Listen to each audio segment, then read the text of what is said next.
দর্শক আমন্ত্রণ জানাচ্ছে এখনকার দীপ্ত স্পোর্টসের সঙ্গে রয়েছে আমি রুবায়েত হাসান।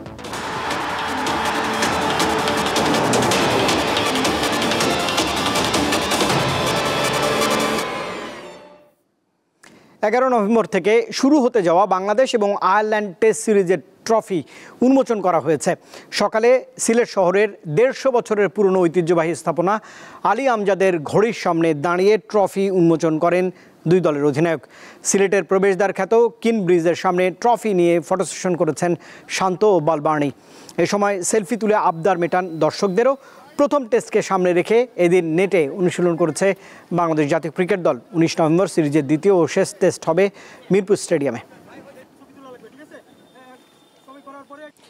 জাহানারা আলমের আনা যৌন হয়রানির অভিযোগ তদন্তে 3 সদস্যের একটি কমিটির নাম ঘোষণা করেছে Bangladesh cricket board BCB.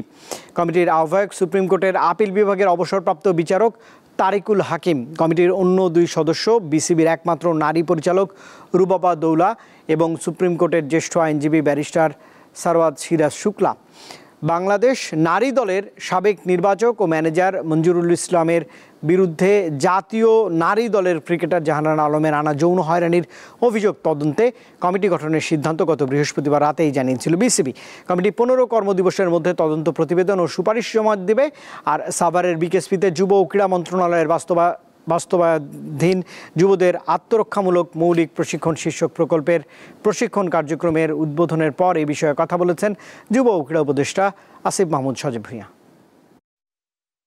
Committee নির্ধারিত সময়ের মধ্যে তাদের রিপোর্ট দাখিল করবে এবং সেই অনুযায়ী বিসিবি এবং প্রয়োজনে জাতীয় পর্যায় থেকে যদি কোনো ব্যবস্থা নিতে হয় আমরা যথাযথ ব্যবস্থা গ্রহণ করব। আমরা চাই যে ক্রীড়া ক্ষেত্রে সকল স্পোর্টসের ক্ষেত্রে এটা নারীদের জন্য নিরাপদ হোক এবং আমাদের নারীরা যেন আরো বেশি স্পোর্টসে অংশগ্রহণ করতে পারে। আপনারা দেখেছেন যে আমাদের তারুণ্য উৎসবের আওতায় আমরা প্রায় 850 নারীদের ফুটবল ম্যাচ আয়োজন করেছি সারা দেশে।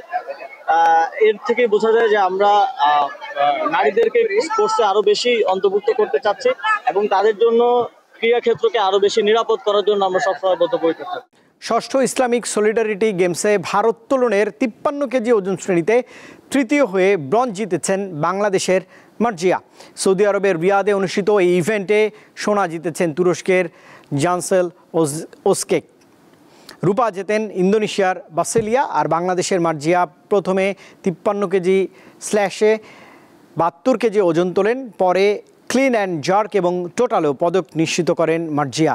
তাতে 3 ক্যাটাগরি থেকেই 3টি ব্রোঞ্জ পদক পেয়েছেন সেনাবাহিনীর এই ভারোত্তোলক। একই দিন বাংলাদেশের আরও 2 ভারোত্তোলকের খেলা ছিল। 48 কেজি ওজন শ্রেণীতে পঞ্চম হয়েছেন মোসাম্মদ বৃষ্টি এবং 60 কেজি ওজন শ্রেণীতে ষষ্ঠ আশিকুর রহমান।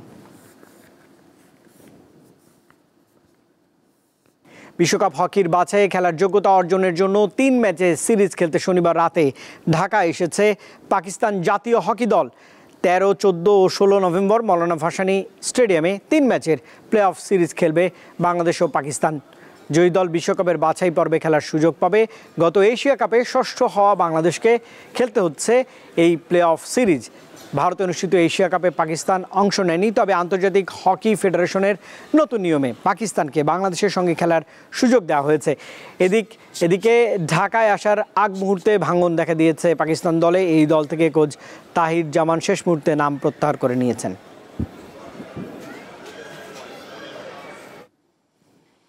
এএফসি এশিয়ান কাপে ভারতের বিপক্ষে ম্যাচ ও তার আগে নেপালের বিপক্ষে প্রস্তুতি ম্যাচে খেলার জন্য 27 সদস্যের স্কোয়াডে ডাক পেয়েছেন 19 বছর বয়সী মিডফিল্ডার কিউবা মিচেল।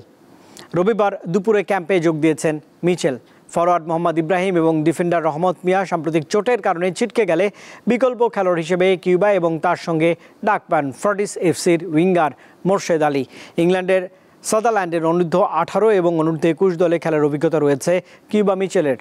বসুন্ধরা কিংসে যোগ দেওয়ার পর থেকেই তাকে জাতীয় দলে আনার আলোচনা চলছিল, তবে পাসপোর্ট সংক্রান্ত আনুষ্ঠানিকতা সম্পন্ন না হওয়া এবং নিয়মিত ম্যাচ খেলার ঘাটতির কারণে আগের 2 উইন্ডোতে তাকে দলে রাখা বা ডাকা সম্ভব হয়নি।